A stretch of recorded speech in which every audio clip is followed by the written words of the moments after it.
사랑의 가족 여러분, 샬롬, 샬롬. 하나님의 은혜와 평강이 오늘도 변함없이 우리 사랑의 교회 모든 가정 위에 함께 하시기를 기원합니다.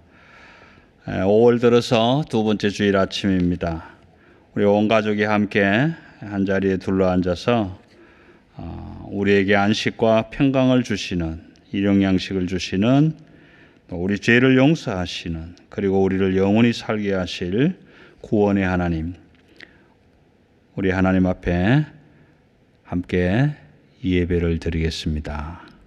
우리 다 같이 1장 찬양을 함께 드리겠습니다.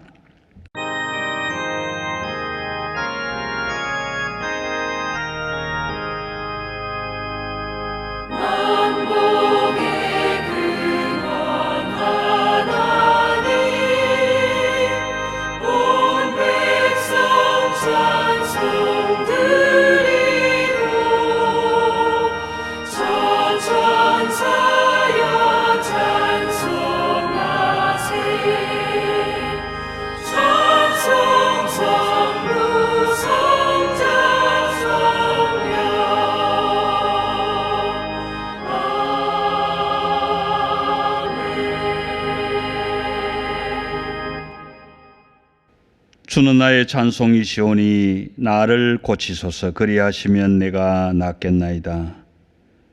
나를 구원하소서. 그리하시면 내가 구원을 얻으리이다. 아멘.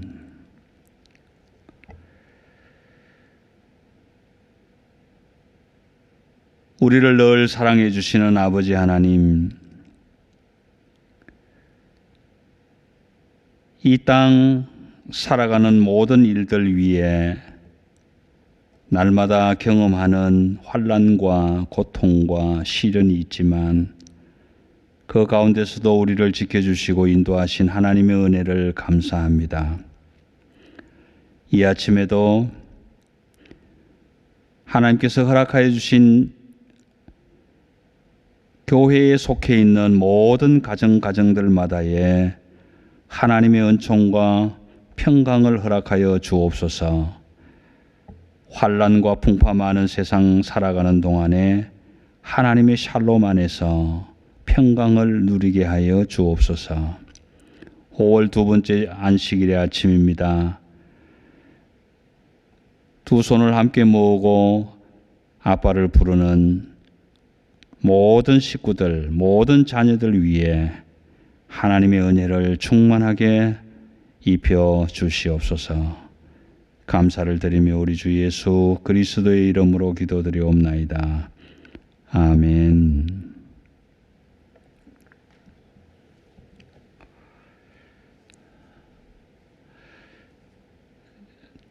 찬송가 462장 생명 진리 은혜 되신 구세주, 함께 찬양 드리겠습니다.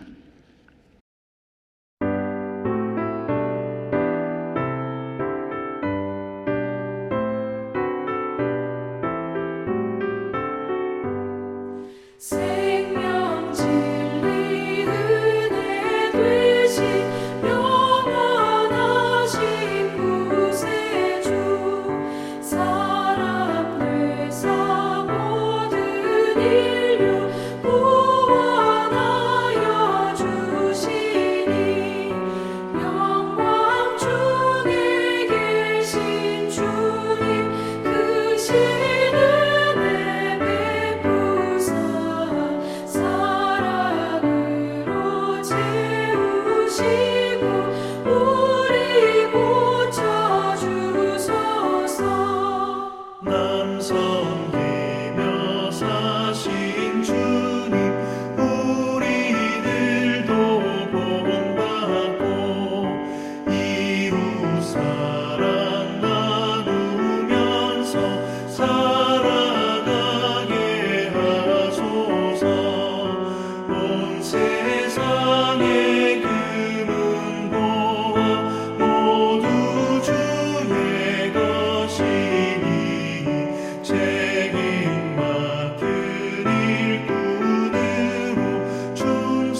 다 같이 기도하겠습니다.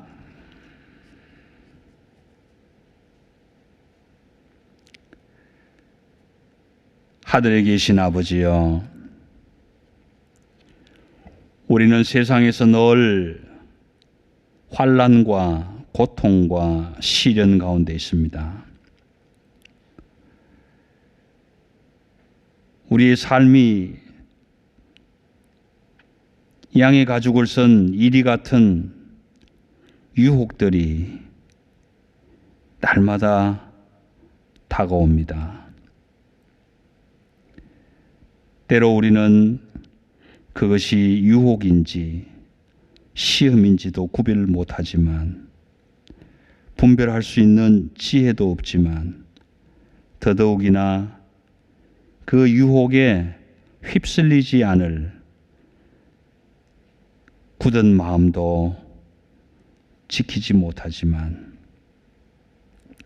그래서 시험이 시험인 줄 모르고 유혹이 유혹인 줄 몰라 빠져들어갈 때에 아버지의 권능의 손으로 우리를 붙들어 주옵소서. 사탄은 우는 사자처럼 삼키질 자를 찾아다닌다고 합니다.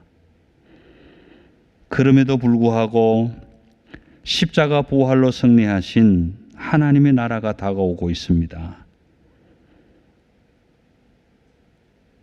아버지,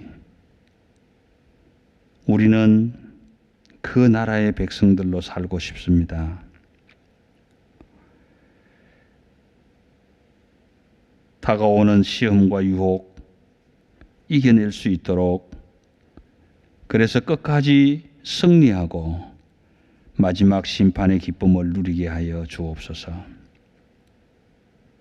악으로 빠져들지 않게 하시고 악한 자의 손에서도 건져내어 주옵소서. 그리하여 우리 모두가, 우리 교회가 하나님의 나라를 위해 힘쓰는 교회 되게 하여 주옵소서. 깊은 밤이 지나고 낮이 가까워집니다. 나라와 권세와 영광이 아버지의 것이오니 우리로 하여금 아버지만으로 만족하게 하여 주옵소서. 예수님의 이름으로 기도합니다. 아멘.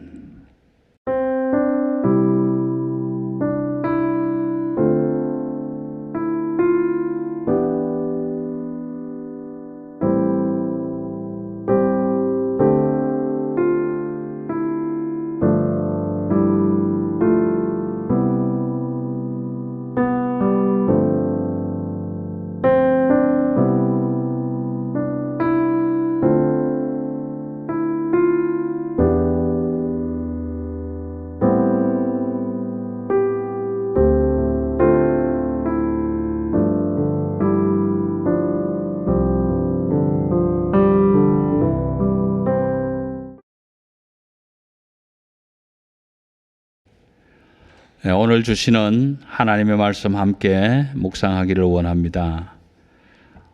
이 아침에는 마태복음 6장 13절 말씀입니다. 주님께서 가르쳐 주신 기도의 마지막 부분입니다. 우리 온 가족이 함께 같은 목소리로 받들어 읽으면 좋겠습니다. 우리를 시험에 들게 하지 마시옵고 다만 악에서 구하옵소서. 나라와 권세와 영광이 아버지께 영원히 있사옵나이다. 아멘.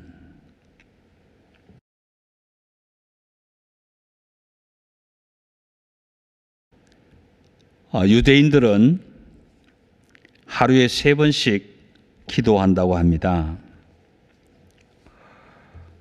사도행전을 읽어가시다 보면 베드로와 요한도 제9시에 성전으로 기도하러 가는 모습을 찾아볼 수 있습니다.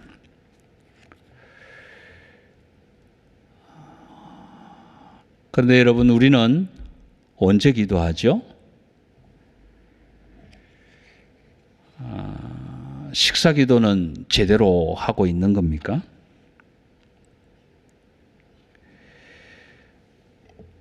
식당이나 이런 공중 장소에 가서 식사 기도를 하는 모습을 보게 되면 정말 배가 고파서 그런지 음식의 맛을 느껴서 그런지는 모르겠지만 그냥 고개 숙이고 잠시 눈을 감고 그리고는 바로 음식을 먹는 그런 모습을 보게 됩니다. 그때마다 느껴오는 것은 뭐라고 기도했을까? 어떻게 기도했을까? 하는 겁니다. 여러분, 우리는 하루 일과를 시작하기 전에 하루를 주님께 맡겨드리면서 기도함으로 시작합니까? 또 하루 일과를 다 마치고 난 뒤에는 함께 동행해 주셨던 아버지 하나님 감사함으로 마무리 기도를 하고 하루를 정리합니까? 시편 5편에 보면 이런 다윗의 고백이 있습니다. 아침에 주께서 나의 소리를 들으시리니 아침에 내가 주께 기도하고 바라리이다. 우리가 잘 알고 있는 종교개혁자 마틴 루터는 잠자리에 들기 전에 우리의 죄를 사하여 주옵소서 그렇게 기도하고 아침에 눈을 뜨면 우리를 시험에 들게 하지 마옵소서 그렇게 기도하고 일과를 시작했다고 합니다. 원하기는 저와 여러분의 기도가 루트는 루트고 나는 나다 이렇게 하는 것이 아니라 루트처럼 우리도 그렇게 기도할 수 있었으면 좋겠습니다. 어느 책을 읽다 보니까 어떤 신학자가 성경은 시험의 책이다 그렇게 기록한 것을 보았습니다.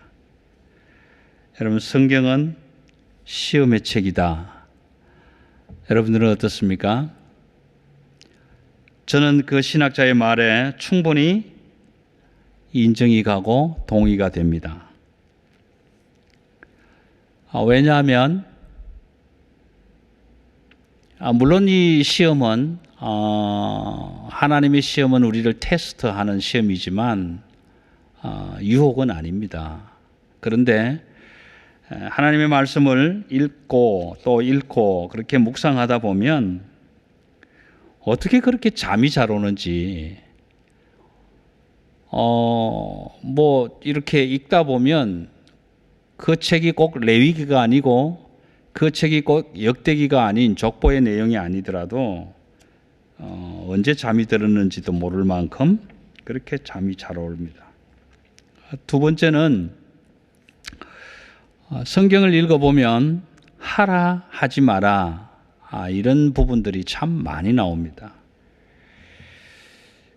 묘하게도 내가 하고 싶은 것은 성경이 하지 말라고 하고 내가 하고 싶지 않은 것은 성경이 하라고 하지요. 여러분, 성경뿐만이 아니라 일상생활에서도 무엇을 하라, 무엇을 하지 말아라. 그런데 그것이 하지 말라고 했을 때 그게 정말 하고 싶은 일이었고 또 하라고 했을 때에 그게 하기 싫은 일이었다면 어차피 그것은 시험입니다. 그래서 그 신학자가 말한 성경은 시험의 책이다 라는 말이 충분히 이해가 가고 동의가 가는 겁니다. 그런데 여러분, 중요한 것은 하나님은 우리를 시험하십니다. 시험하시는데 그 하나님이 우리를 시험하시는 시험은 테스트의 시험입니다. 테스트의 시험. 즉 말씀드리자면 만나를 주시고 백성들에게 모세를 통해서 이렇게 말씀하시잖아요. 내가 아침에는 만나를, 저녁에는 메추라기를, 고기를 내려준다. 그리고 이것을 통해서 너희가 내 말을 순종하나 아니하나 내가 시험하리라. 그렇게 말씀하셨을 때 그 시험은 테스트입니다. 테스트. 말씀을 읽어가다 보면 하나님께서 우리를 시험하신다, 테스트하신다 라는 내용들이 참 많이 나오는데요. 하나님이 우리를 테스트하는, 시험하시는 목적이 분명히 있습니다. 많은 목적이 있겠죠. 우리를 하나님의 사람으로 잘 다듬어서 마지막 날 끝까지 구원의 자리에 이룰 수 있도록 인도하시기 위함도 있겠지만, 특별히 고린도후서 13장 5절 말씀을 읽어보시면 그 내용이 이렇습니다. 하나님이 우리를 시험하시는 것이 아니라 하나님이 우리에게 말씀하시기를 스스로 시험해보라. 그래서 왜 시험하는가?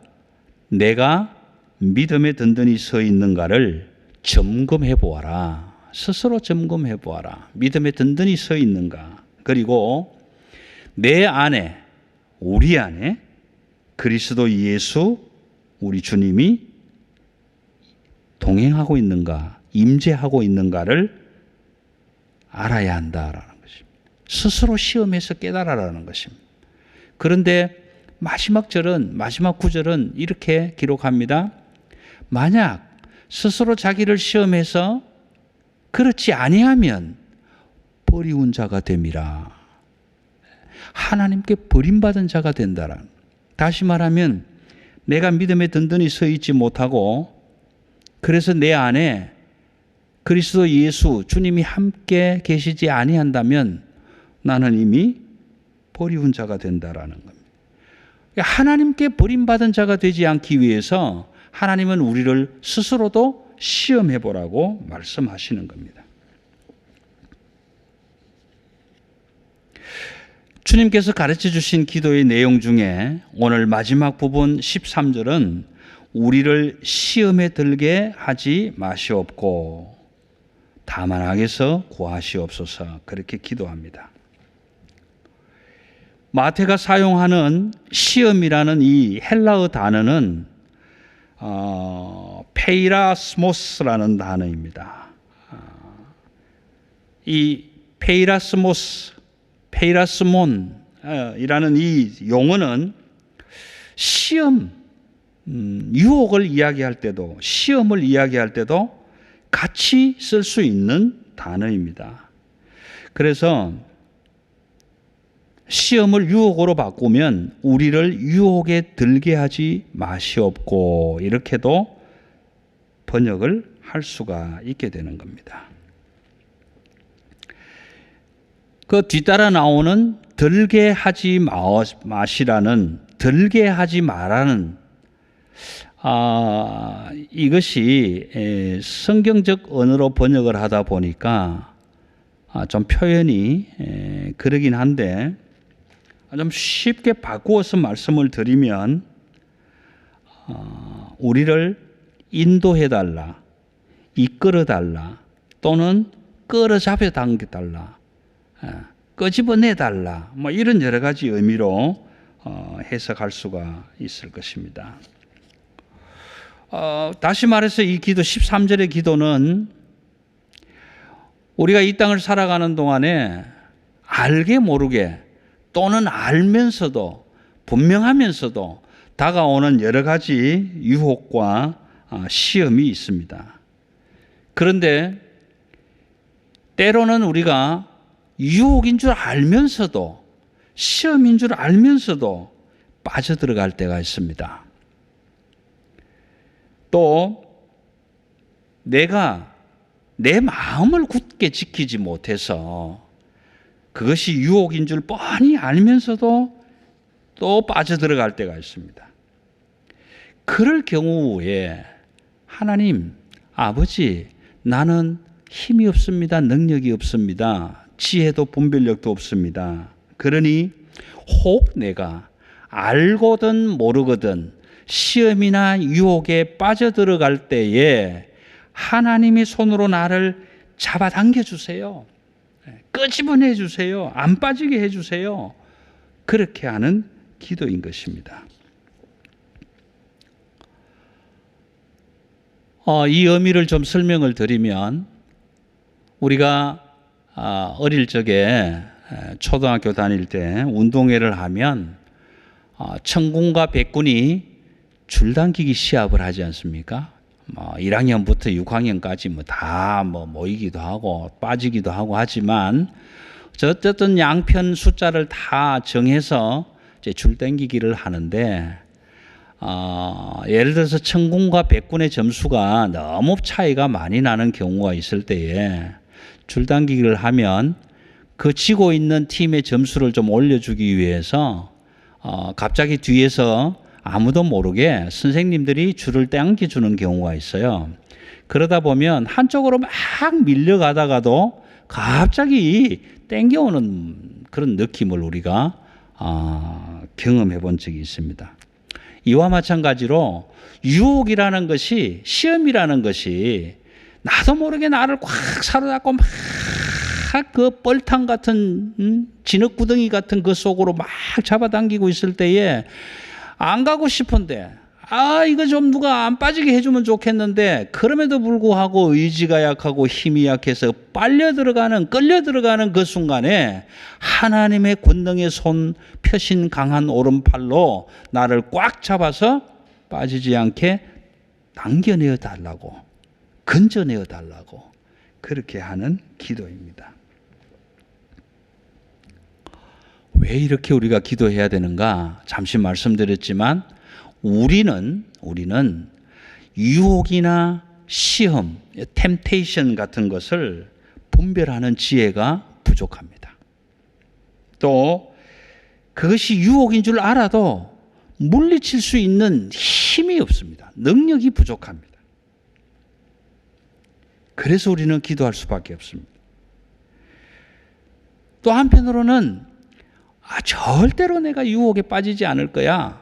어떤 유혹이 와도 나는 굳건히 서 있을 거야. 그렇게 다짐을 해보지만 유혹이 막상 다가왔을 때에는 그 내 마음을 굳게 지키지 못해서 그냥 뜨거운 날에 아이스크림 녹듯이 마음이 그냥 흐물흐물 녹아져 내려버려서 그 유혹을 이기지 못하고 유혹에 휩쓸려 들어가는 그런 연약함이 있기 때문에 우리는 전능하신 하나님 앞에 이렇게 기도할 수밖에 없습니다.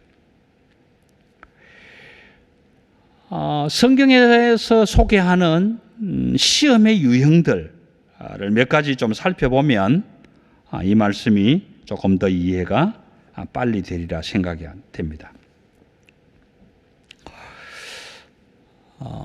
말을 할 줄 아는 뱀. 앞에 이 말을 할 줄 안다는 말은 굉장히 중요합니다. 말을 할 줄 아는 뱀이 하나님의 선악과를 가지고 유혹합니다. 하와를. 하와 앞에 와서 선악과 나무를 가르치면서 이렇게 이거 먹으면 하나님처럼 된다? 이거 먹으면 하나님같이 돼. 눈이 밝아져서 선악을 구별할 수 있게 돼. 한번 먹어볼래? 한 입 먹어볼래?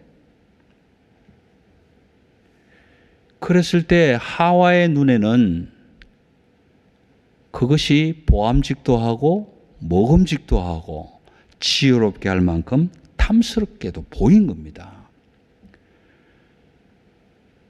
그런 유혹의 눈길이 유혹으로 다가오니까 네가 이것을 먹는 날에는 정령 죽으리라 하는 하나님의 말씀은 온데간데 없이 사라져버리고 그만 그 유혹에 빠져들어가는 겁니다. 이스라엘 백성들이 하나님께서 약속해 주신 땅을 차지하러 가는 길목에서 여리고성 싸움을 처음으로 하게 됩니다. 그때 여호수아는 백성들에게 이렇게 말합니다. 그 성싸움에서 하나님이 그 성을 분명히 우리에게 붙여주실 거니까 그 성에 있는 모든 물건들은 온전히 하나님께 드려라. 온전히 하나님께 바쳐라. 이걸 좀 신학적인 용어로 하자면 헤렘이라고 하는데요. 진멸하라라는 말입니다. 진멸하라. 다 없애라. 하나님의 것이니까 하나님께 다 돌려드려라. 그렇게 부탁하고 명령했습니다. 정작 그 싸움을 다 마치고 나서 아주 승리의 기쁨에 젖어서 이제 다음 싸움, 아이성 싸움을 하러 가야 되는데 이제 아이성 싸움을 할 때에 그만 여리고보다 적고 숫자도 훨씬 적은 그 성싸움에서 아이성 싸움에서 패배를 맛보게 됩니다. 그 여호수아는 기도합니다. 하나님, 우리가 여리고 성에서도 싸워 이겼는데 여리고 성보다 작은, 군사도 작은 저 아이성 싸움에서 우리가 왜 져야 합니까? 우리가 왜 이렇게 낙담하도록 하십니까? 그렇게 기도했을 때 하나님은 말씀하십니다. 내 것을 훔쳐간 자가 있다.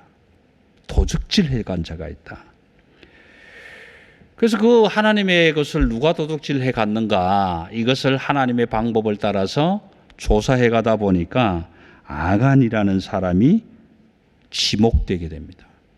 그 아간은 전투 중에 아주 값비싼 신할산 외투와 은금이 자기를 유혹합니다.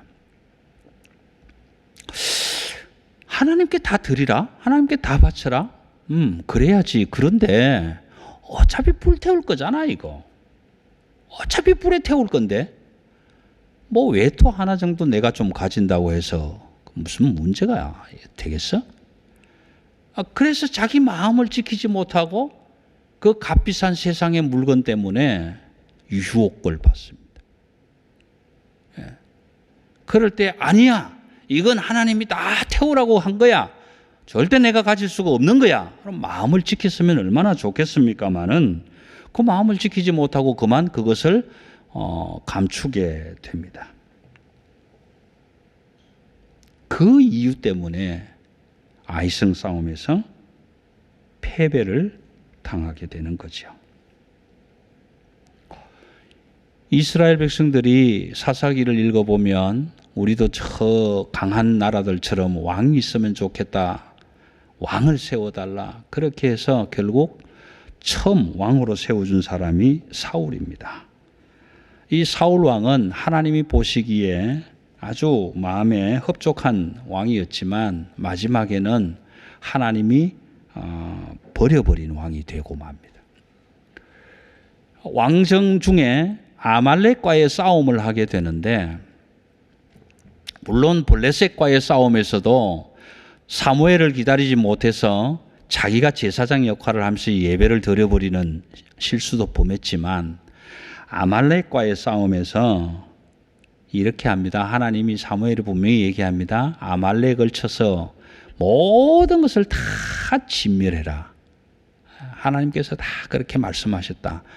심지어는 아이들, 또 더 나아가서 짐승들까지도 다 진멸하라고 그렇게 했는데, 전투를 잘하고 승리를 얻은 다음에 사무엘이 와서 이렇게 얘기를 합니다.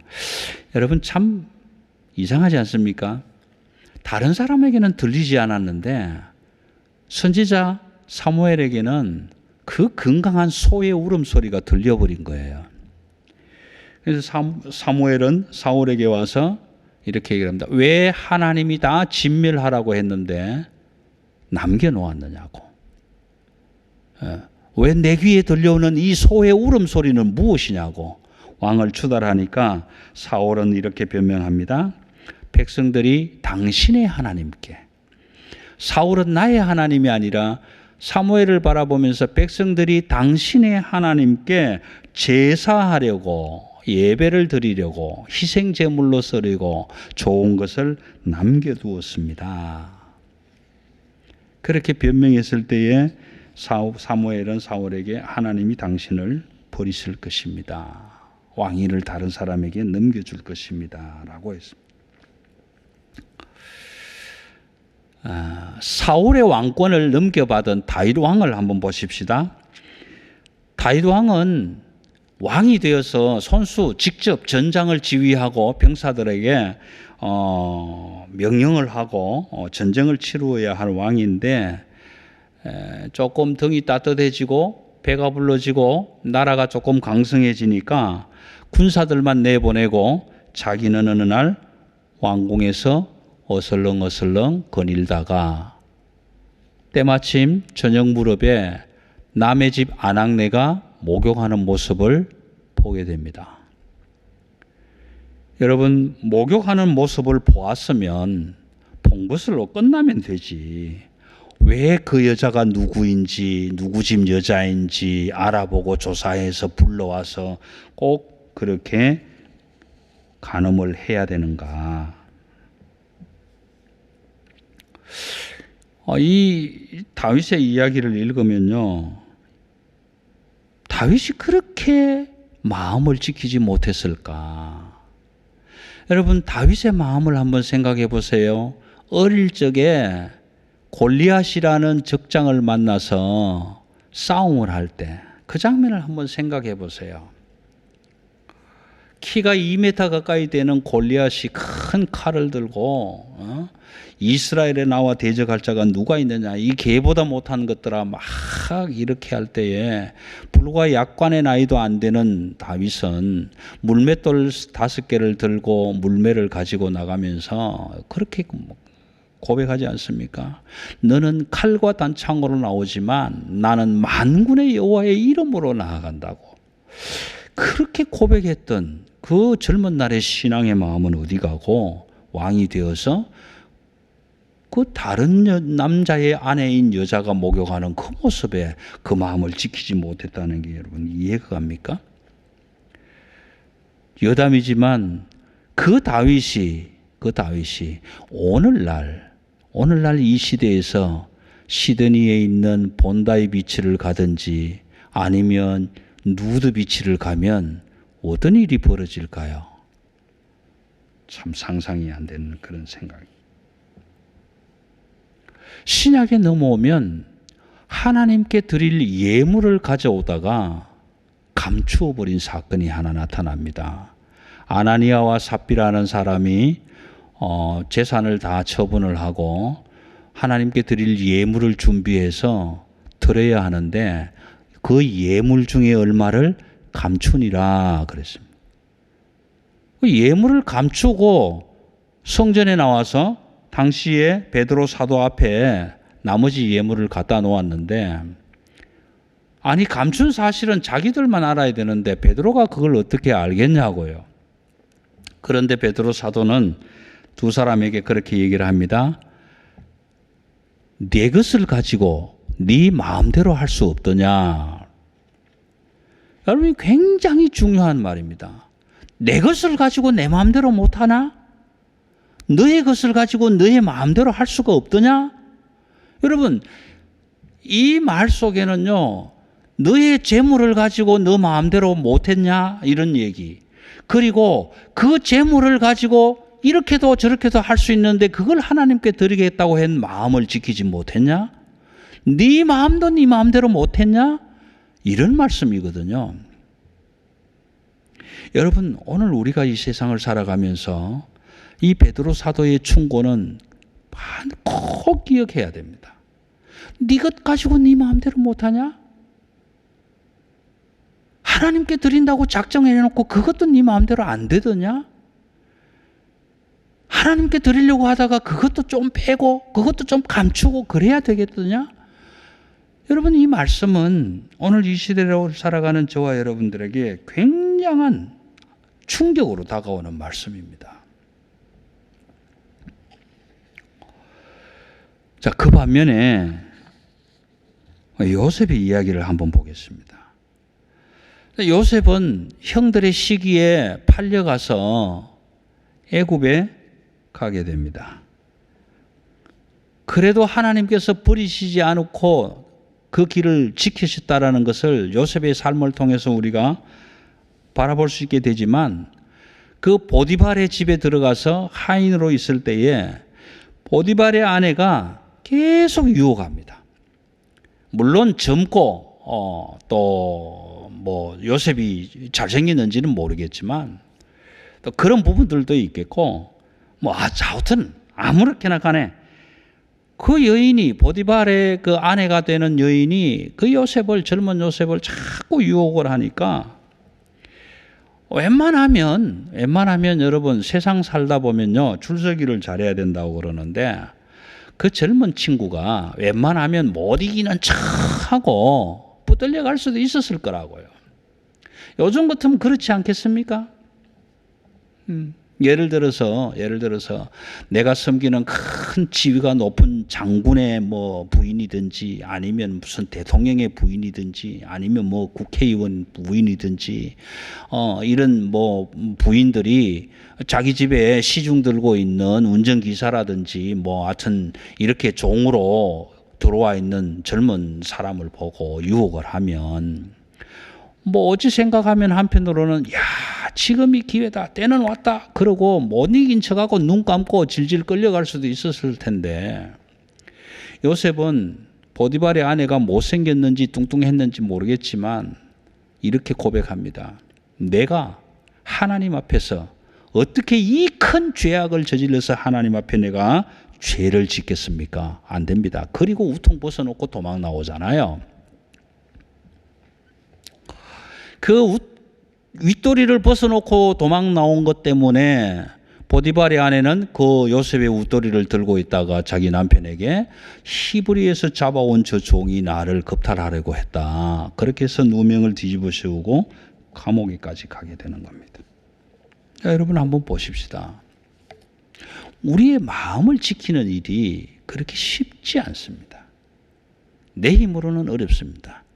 그럴 때에 하나님께서 내 마음을 잡아주시면 하나님께서 나를 지켜주시면 하나님께서 내가 유혹으로 빠져들어갈 때 잡아당겨주시면 건져주시면 이끌어내주시면 우리는 그 유혹에서 빠지지 않을 수 있다. 이길 수 있다라는 거예요. 그러므로 우리는 그렇게 기도할 수밖에 없다. 우리를 시험에 들게 하지 마시고 우리를 악에서 건져주옵소서.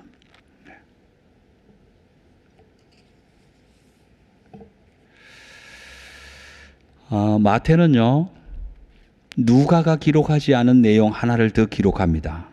그 내용이 뭐냐 하면 악에서 구하시옵소서라는 말입니다. 여기에 구하시옵소서라는 말이나 앞에 시험에 들게 하지 마시옵고 하는 말이나 사실은 같은 의미거든요. 리사이, 루오마이라는 그 헬라어인데 내가 유혹으로 빠져들어가는 그 찰나에 하나님의 손으로 나의 목덜미를 딱 잡고 잡아당겨 주는 거예요. 나 머리끄덩이를 잡고 확 잡아당기는 거예요. 그쪽으로 가면 안 된다고. 거기는 너가 죽을 자리라고 확 잡아당겨 주는 거예요. 그래서 악에서 건져 주옵소서. 구해 주옵소서. 끄집어내 주옵소서. 빼내 주옵소서. 그렇게 기도하는 내용인데 여러분 마태는 이 악이라는 단어를 앞에 나오는 페이라스몬이라는 단어하고는 좀 다른 단어를 하나 가져옵니다. 포네로스라는 단어를 쓰는데요.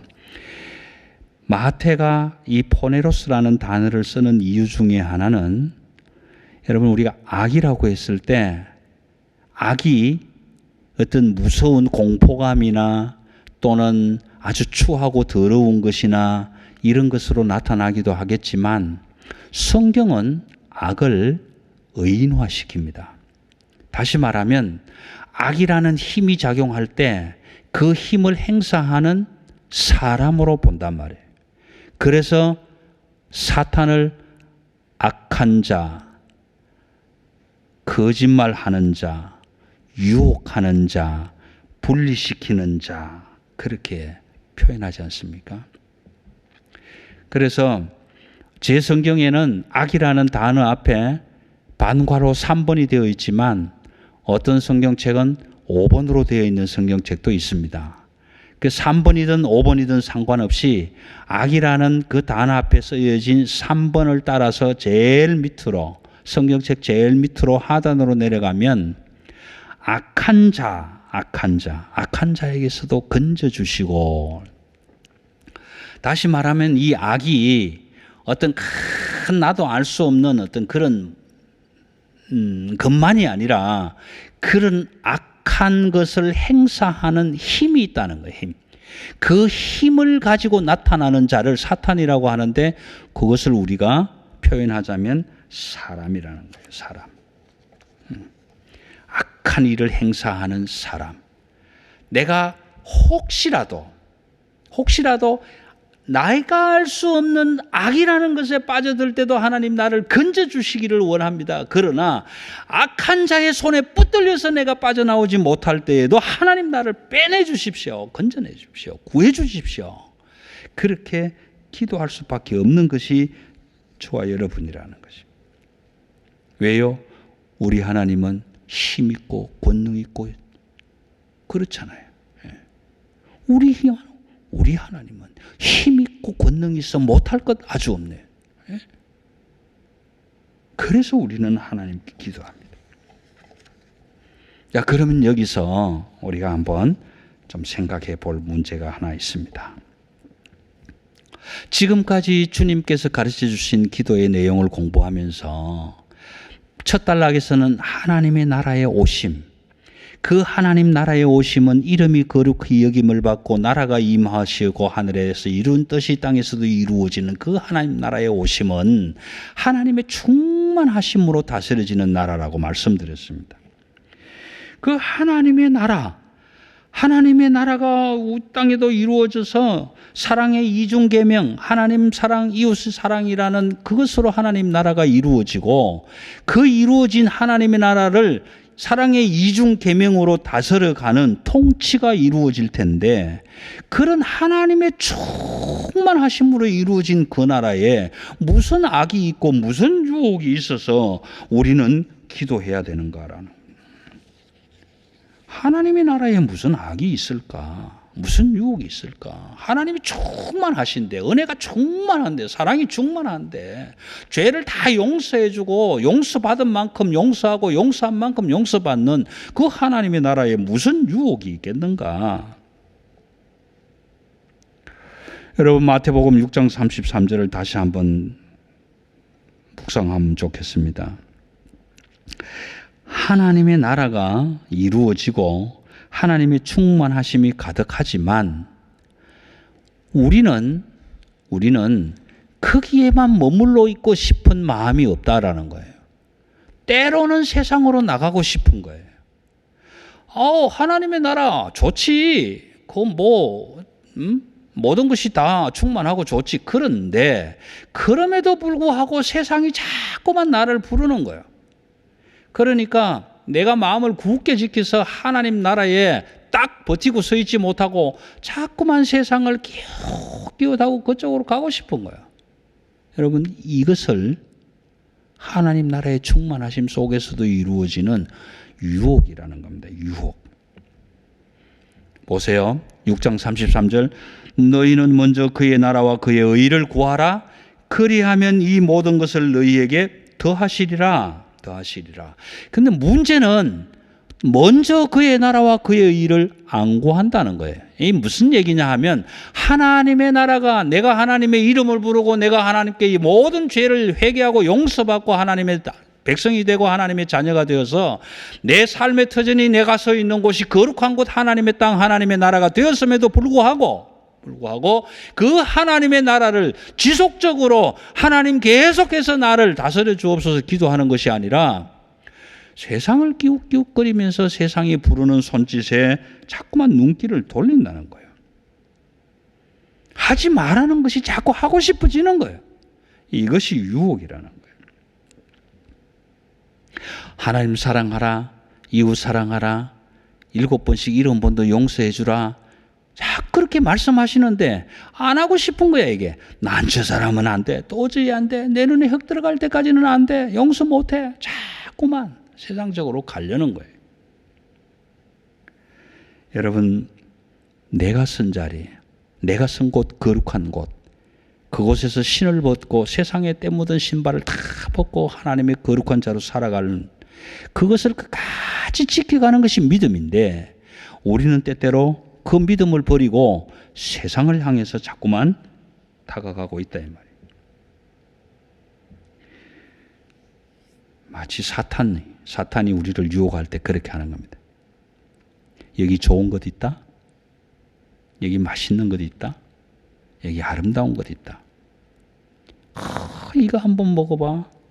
이거 먹으면 하나님처럼 돼. 진짜야. 한 번만 먹어볼래?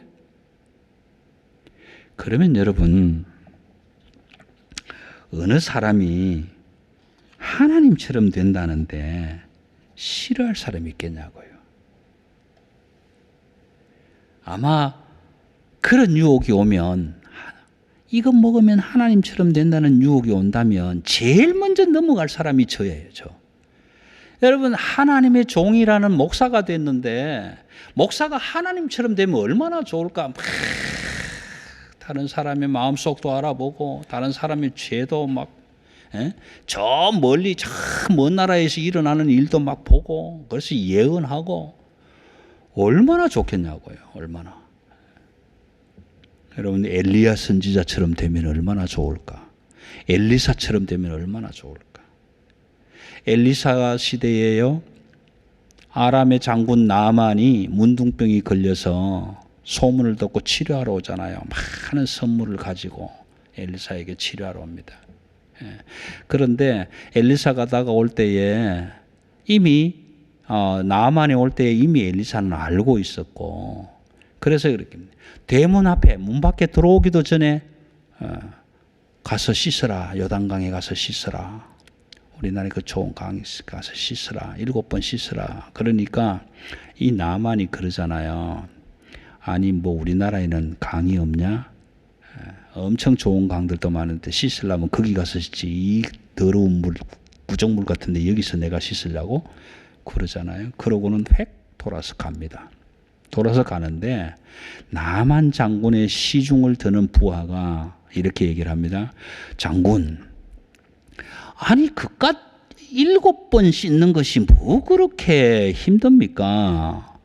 안 나오면 그만이고 7번 씻었다가 문둥병이 나오면 그런 횡재가 어디 있냐고, 그런 대박이 어디 있겠냐고. 그러니까 그냥 땀도 나고 하니까 미친 척 한번 씻어보면 되지 그걸 뭘 그러냐고. 그 얘기를 들으니까 장군의 초라함이 드러나잖아요. 그래도 내가 명식이 한나라의 장군인데 대범하게 그 정도야 내가 뭐 7번 씻는 게 별 뭐 대수냐 그러고 풍덩 7번 씻을 수도 있을 텐데 그걸 쪼잔하게 안 하겠다고 말이지. 푸르락 하면서 돌아가니까 밑에 있는 시중드는 쫄병이 그 얘기를 하니까 얼마나 창피하겠어요. 그래서 그 창피를 무릅쓰고 가서 7번을 탁 씻으니까 깨끗하게 나왔단 말이에요. 자, 그런데 그 반면에 그 엘리사의 시중을 들던 게하시가 생각해 보니까 그게 아깝잖아요. 나만이 싣고 온 그 이 달구지에 선물을 보니까 어마무지한데 저걸 그냥 돌려보내더니 너무 아까운 거예요. 그래서 자기 선지자에게 말도 안 하고 달려가서 나아만에게 이렇게 얘기를 합니다. 장군, 우리 선생님께서 잊어버리신 것 같은데 이런 거를 좀 달라고 하십니다. 그래갖고 그 좋은 것을 받아가지고 들어오잖아요. 들어오는데 엘리사가 게하시가 딱 들어오기도 전에 이렇게 얘기를 합니다. 어디 갔다 왔냐? 아무 데도 안 갔는데요? 네가 감추고 온 게 뭐냐? 여러분, 이 소리 들을 때 우리 어떻게 했어요? 막 완전 심쿵하잖아요. 그냥 쿵 내려앉잖아요. 여러분, 제가 만약에 목사가 하나님처럼 돼가지고 뭐 집사 뭐 하고 왔지? 그래 버리면 심쿵하잖아요. 심쿵. 여러분, 투시의 은사 아무나 주는 건 아니겠지만 그런 게 있는지 없는지 잘 모르겠지만 성경에 있다고 하니까 분명히 있을 거예요. 그런데 여러분, 이 목사가 투시의 은사를 받았다고 합시다. 그래서 예배를 드리려고 온 성도들이 다 모였는데 그 눈에 시커먼 것들이 다 보인다고 하면 투시의 은사를 받은 나도 괴롭고 뭐 오래 못 살게요. 제명에 못 살고 죽을 거예요. 근데 앞에 앉아 있는 사람도 얼마나 두렵겠냐고요. 여러분 생각해 보세요. 여러분 가운데 누가 참 멋있는 사과, 큰 사과를 하나 들고 와서 이거 먹어볼래? 한 번만 먹으면 하나님처럼 된다? 그럼 누가 눈 감고 그거 한 번 안 먹겠냐고요. 우리가 그렇단 말이에요. 우리의 마음이 그런 거예요. 좋다고 하면 그냥 그거 못 가져서 안달이고, 누가 이거 좋다고 하면 그냥 찾아가서 그거 나도 가져와야 되고.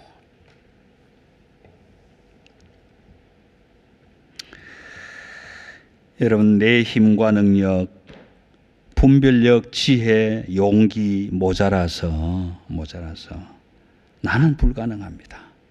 나는 안 됩니다. 나는 내 마음 지킬 수가 없습니다.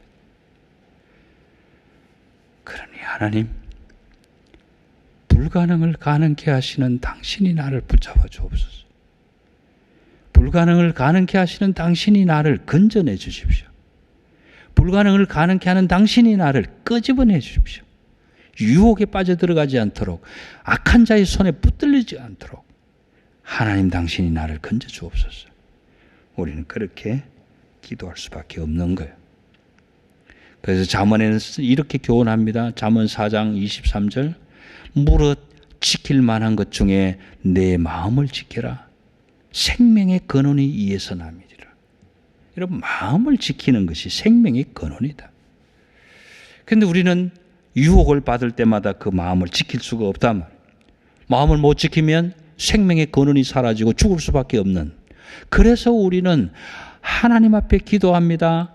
우리를 시험에 들게 하지 마옵시고 다만 악에서 구하옵소서.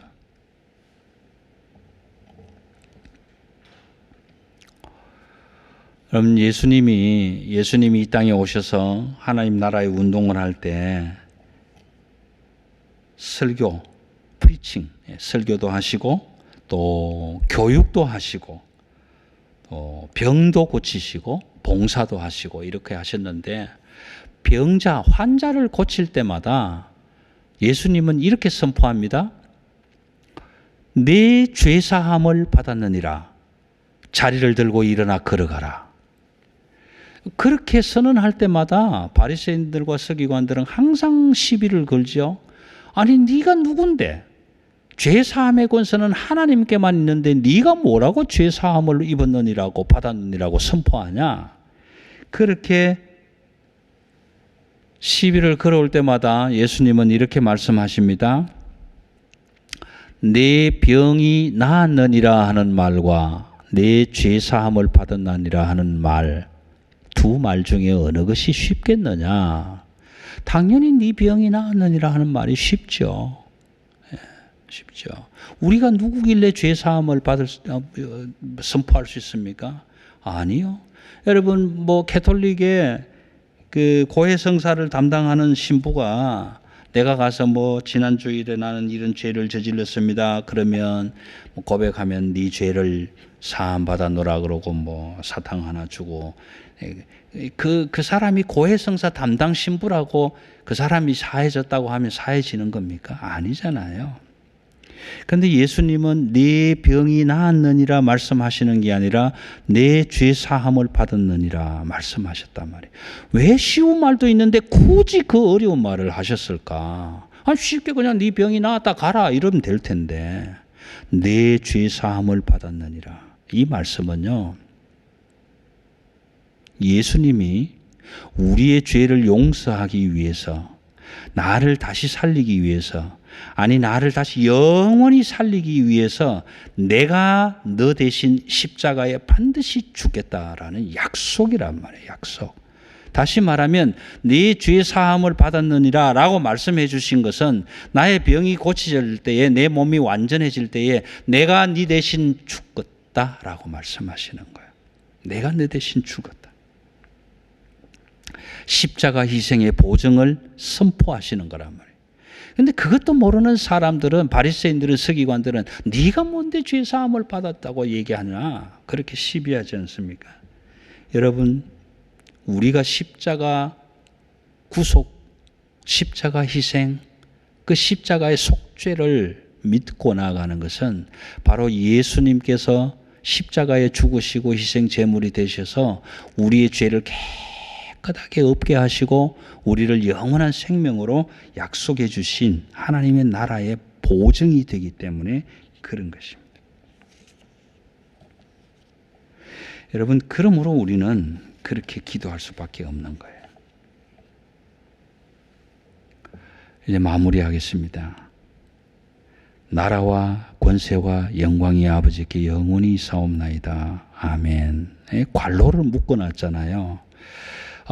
번역 성경이지만 괄호 안에다가 묶어놓은 내용은 고대 사본에는 나타나지 않는 내용이라는 표시입니다. 그래서 여러분 성경을 읽다가 괄호 안에 딱 묶어놓은 내용이 있으면 이거는 옛날 오랜 고대 사본 원본에는 이게 이 말이 없는 말이구나, 그렇게 생각하시면 되고, 그런데 없는 말을 마태는 왜 넣어놨을까?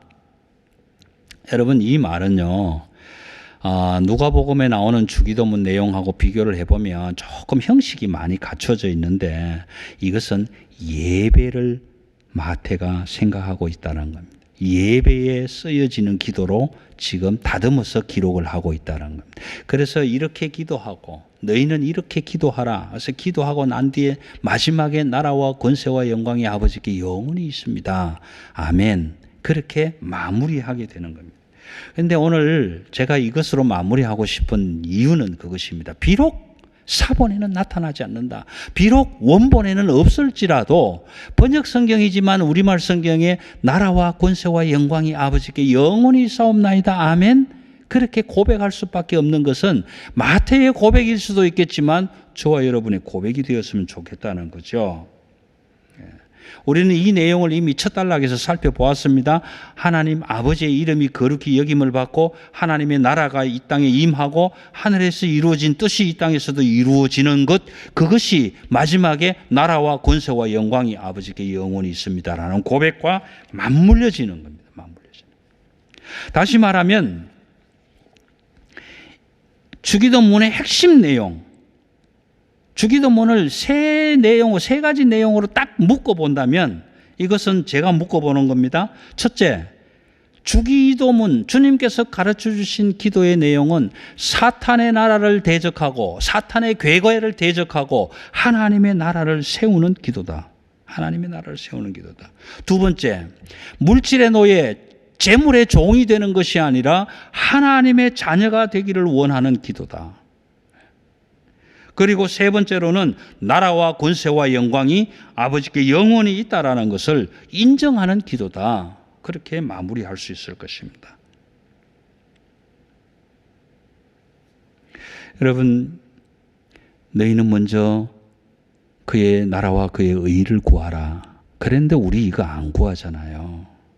이거 안 구한다고요. 우리 기도를 보면 자꾸 엉뚱한 것 얘기하잖아요. 하나님, 나는 아버지께 있는 당신의 사랑이 필요합니다. 하나님, 나는 당신이 가지고 있는 복이 필요합니다. 하나님, 나는 당신이 가지고 있는 물질이 필요합니다. 하나님, 나는 당신이 가지고 있는 병 고치는 능력이 필요합니다. 하나님, 당신이 가지고 있는 능력으로 우리 자녀들 잘 되게 해주십시오. 제일 이딴 것만 기도하지 않냐고 말이에요. 하나님, 나는 당신의 나라와 그의 의의가 필요합니다. 우리 이렇게 기도 안 하잖아요. 그래서 요약하면서 이런 부탁을 드리려고 합니다. 영어 문장 표현에 보면 영어는 잘 못하지만 문장 5형식이라는 형식이 있는데 그중에 3형식과 4형식이 있잖아요. 1형식은 주어 동사, 2형식은 주어 동사 보어, 3형식은 주어 동사 목적어, 4형식은 주어 동사 간접 목적, 직접 목적. 그리고 마지막 5형식은 주어 동사 목적어 보어가 함께 들어가는 그런 문장이라고 합니다. 하는데 여러분, 우리의 기도를 보면 꼭 4형식 기도예요. 4형식. 영어 문장으로 4형식 기도예요. 하나님, 나는 당신에게 있는 무엇이 필요합니다. 하나님, 나는 당신이 가지고 있는 뭐가 필요합니다. 꼭 하나님의 주머니 안에 들어있는 그것만 우리가 구한다. 하나님, 당신 손안에 축복이 있잖아요. 그것 주세요. 하나님, 당신 손안에 병 고침의 능력이 있잖아요. 그것 주세요. 나의 암을 고쳐주세요. 나의 이 질병을 고쳐주세요. 우린 그런 것만 구한다. 그런데 오늘 마지막으로 나라와 권세와 영광이 영원히 아버지께 있사옵나이다. 나라와 권세와 영광이 아버지의 것이다 라고 인정하는 기도라면, 저와 여러분이 인정할 수 있다면, 인정해야 된다면, 나라와 권세와 영광은 아빠의 것이다. 그러므로 저와 여러분은 I need you. 나는 당신이 필요합니다. I want you. 난 당신이 필요합니다. 당신이 나의 아버지가 되면 당신이 가지고 있는 모든 것은 나의 것이 됩니다. 여러분, 우리는 기도할 때 아버지가 갖고 있는 무엇이 필요한 게 아니라 그 딴 거 없어도 그거 가지고 계시는 아버지만 내 아버지가 되면 되는 겁니다. 마지막으로 가슴 깊이 한번 새겨봅시다. 주님께서 이렇게 말씀하셨습니다. 그러므로 너희는 이렇게 기도하라. 아빠, 당신은 나의 아빠입니다. 그러므로 나는 나의 아빠가 되시는 당신만 있으면 됩니다. 사람을 보며 세상을 볼 땐 만족함이 없겠지만 나의 하나님, 그분을 볼 때 나는 만족하였네. 하늘에 계신 우리 아버지, 나의 아빠, 아빠만으로 만족하는 저와 여러분 되시기를 주님의 이름으로 축원합니다. 아멘.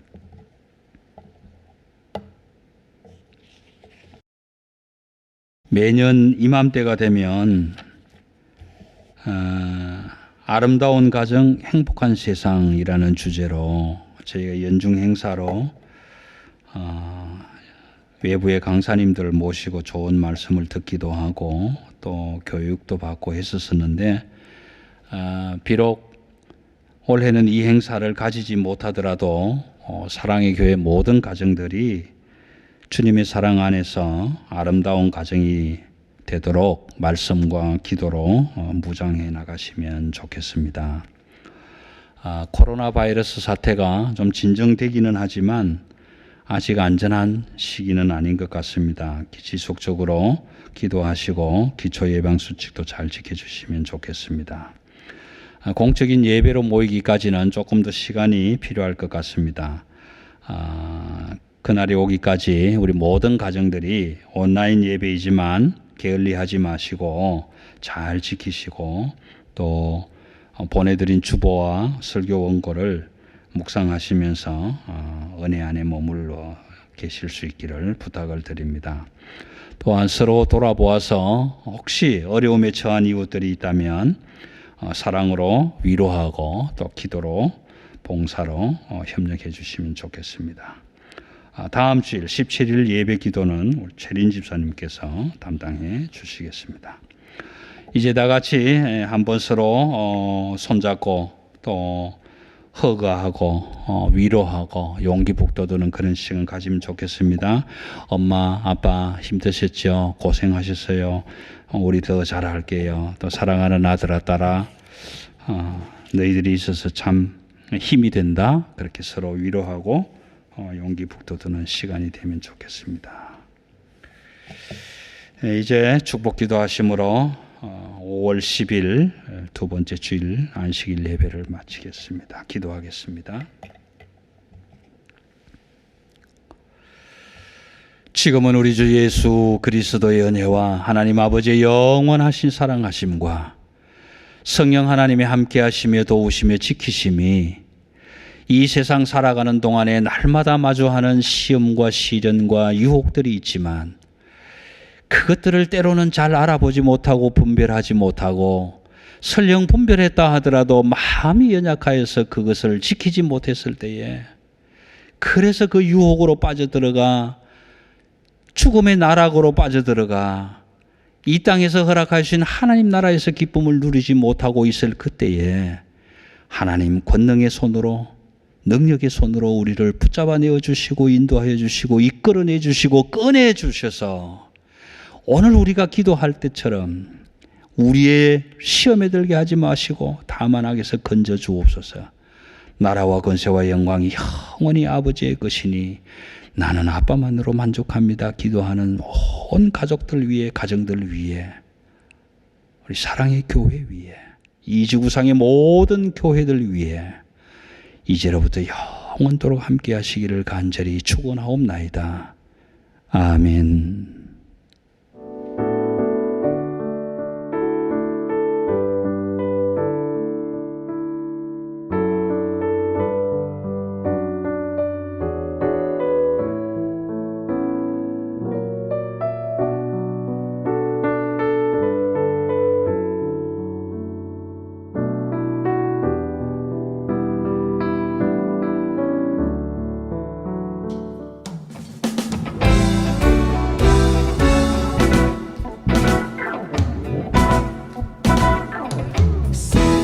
보면 세상을 볼 때 족함이 없었네.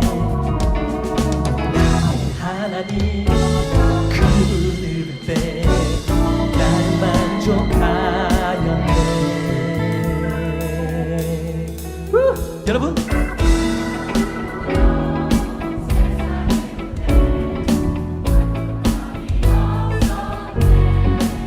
정말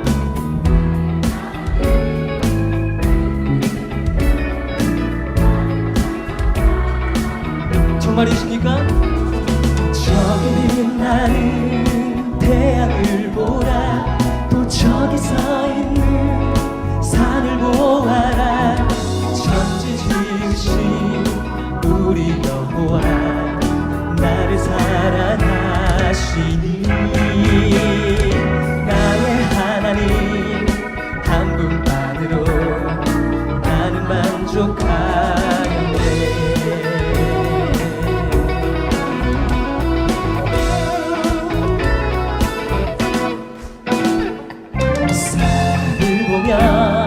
세상을 볼 때 만족함이 없었네.